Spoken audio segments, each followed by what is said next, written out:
There is a blue jay in your yard right now. Not a maybe, not a someday.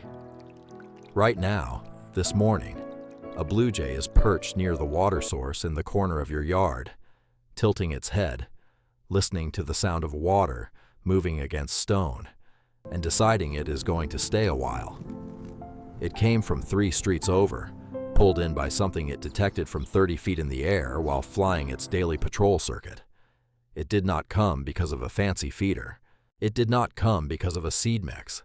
It came because your yard was sending a signal, an ancient, biological signal that its nervous system has been wired to respond to for thousands of years. And the question worth asking is, how exactly did your yard learn to send that signal? Because the answer to that question runs backwards through a chain of decisions, each one building on the last, until you arrive at something so simple that most people dismiss it without a second thought. Before that chain gets traced all the way back to its source, it is worth pausing on the bird itself for a moment, because the blue jay's reputation in popular culture does not fully capture what it actually is. Most people think of blue jays as aggressive, loud, territorial birds that bully smaller species away from feeders. All of that is true. What often goes unmentioned is that this aggressiveness is the surface expression of an animal that is also exceptionally cautious, perpetually threat-aware, and deeply selective about where it chooses to spend time.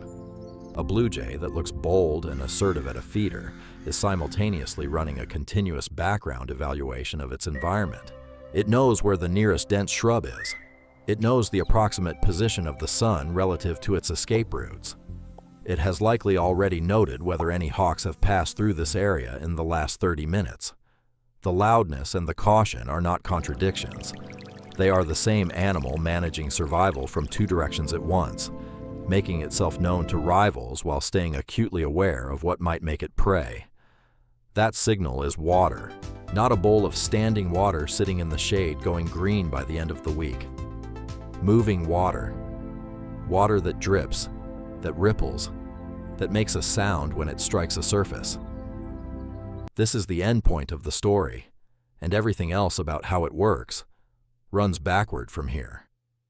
To understand why that blue jay followed the sound of your water feature across the equivalent of several city blocks, you have to go back to what this bird actually is and how it moves through the world. A blue jay is a corvid, a family of birds that includes crows, ravens, and magpies, and corvids patrol large territories. A single blue jay's daily foraging circuit can cover several miles of residential streets, yards, and woodland edges. At the altitudes it flies while moving between locations, ground-level details disappear. Individual feeders are invisible. Standing bird baths blend into the visual noise of rooftops, lawns, and pavement. But sound carries differently than visual information. Sound moves through the air in all directions, diffracts around obstacles, and can be detected from angles and distances that make a visual target completely inaccessible. A blue jay flying at height does not see your water source. It hears it, and it navigates toward the sound the way a sailor in fog navigates toward a foghorn. The biology behind this is not complicated, but it is specific. Blue jays, like most corvids, have auditory processing capabilities well beyond what most people assume when they think about bird hearing. They are not simply picking up the presence of sound. They are distinguishing between types of sound, evaluating acoustic information as a quality signal about the environment below. And in the auditory vocabulary that blue jays have developed over evolutionary time, the sound of moving water means something precise. It means freshness. It means oxygenation. It means a water source that is being actively renewed rather than sitting stagnant. And in the broader context of what stagnant water means in nature, this distinction is not a minor preference. It is a survival signal. Standing, warm, still water in the natural world is associated with specific dangers: algae blooms that can be toxic, bacterial concentrations that can cause disease, predators that ambush at static watering holes where prey animals become predictable and exposed. The nervous system of a corvid, shaped by millions of years of evolution in environments where these dangers were real and consequential, responds to standing water with caution at best and avoidance at best. The response to moving water is the opposite. Approach, land, drink, use. It is not a learned behavior in any individual bird's lifetime. It is a pre-programmed preference that runs deeper than conscious evaluation, which is why it works regardless of whether the bird has ever visited your specific yard before. Now go back one step further. How did traditional farming properties come to have moving water everywhere? Not because anyone sat down and designed a habitat plan for blue jays, because working farms required water in motion as a basic operational fact. Hand pumps that were used dozens of times a day always dripped between uses, leaving a slow, irregular trickle that lasted hours. Animal troughs needed daily refilling, which created a small cascade each morning as water poured in and mixed with what was already there. Irrigation systems, even simple gravity-fed ones, had to move water continuously from source to field, creating channels with a constant, quiet current. Roof gutters directed rainwater into collection barrels, producing a drip that could continue long after the rain stopped. None of this infrastructure was placed there with any intention related to wildlife. It was just what a functional farm sounded like from 100 feet in the air. And from 100 feet in the air, it sounded like exactly what blue jays have been listening for across their entire evolutionary history. This is the reality buried under the Amish water trick label. There is no ceremony. There is no formula passed down through agricultural communities in secret. The term is marketing, a piece of curiosity engineering designed to make you stop scrolling. And it works because it implies hidden knowledge that you are about to receive. What you are actually receiving, if you follow the thread back far enough, is the consequence of one simple fact. Traditional rural properties provided moving water continuously and incidentally, and blue jays responded to it continuously and predictably. The connection was real. The mystical framing added to it later was not. Go back one more step. What about the claim that blue jays can be drawn from across the county? This is the marketing layer, the exaggeration built into the hook to amplify the promise.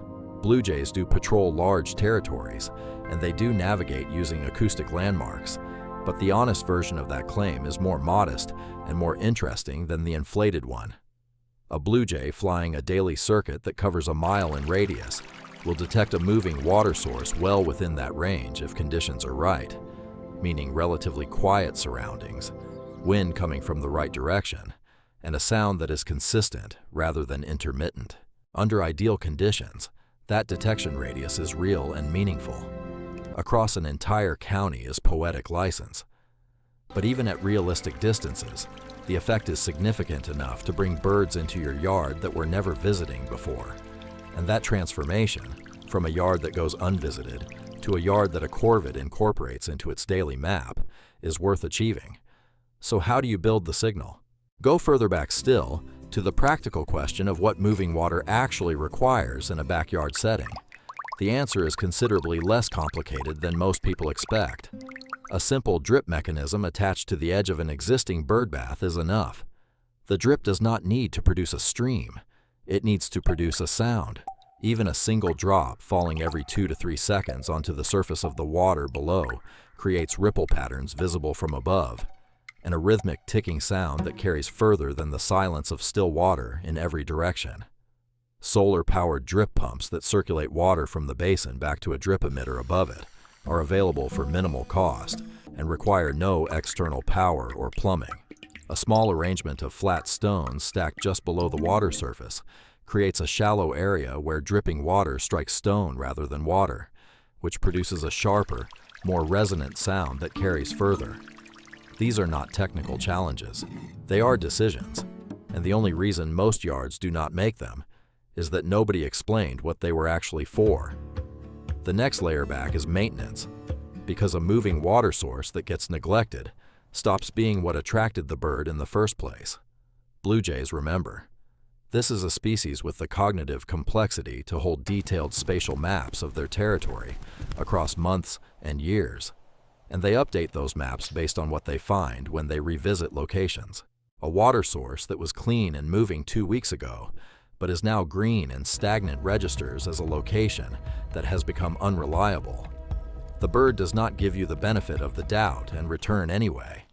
It adjusts its mental map and routes around you. This is not anthropomorphism. It is the documented cognitive behavior of a species that researchers have confirmed can remember the locations of thousands of individual food caches across a season, update those memories based on whether the food was still there on return visits, and even deceive competing birds by pretending to cache food in a location while actually hiding it somewhere else. A bird with that level of memory and strategic thinking does not overlook the fact that your water source went from clean and moving to stagnant, and still between its last 2 visits. Keeping the water clean, refreshed regularly, and moving consistently is not optional if the goal is to become a permanent stop on a blue jay's daily circuit. It is the entire mechanism by which that status is earned and maintained over time. And finally, back at the beginning of the chain, the reason this all works at a foundational level is that you are not tricking the bird. You are not manipulating it with a product or overriding its instincts with a clever device. You are speaking to it in a language it already knows fluently, a language older than any farm, any fence, any rural tradition. Moving water means safety. Moving water means freshness. Moving water means this is a place worth landing. Blue jays did not learn this from farmers. Farmers, simply by building the kind of properties that functional agriculture requires, accidentally built landscapes that already spoke this language. You do not need a farm to do the same thing. You need a drip, a clean basin, and an understanding of what you are actually communicating when you turn it on. The blue jay that lands in your yard this morning did not come from across the county in any literal sense, but it came from further than chance would predict. Pulled by a signal, it was born knowing how to follow. Give it something real to find when it lands, and it will be back tomorrow, and the day after that, not out of habit alone, but because your yard has become a reliable point on the map it carries in its mind. That map does not get redrawn easily. Keep the water moving and you stay on it. If you want more real science behind what makes a backyard irresistible to specific species, drop the bird or topic in the comments and we will cover it next. And if this changed how you think about something as simple as a bird bath, give the video a like and subscribe, because this kind of content is what we do here.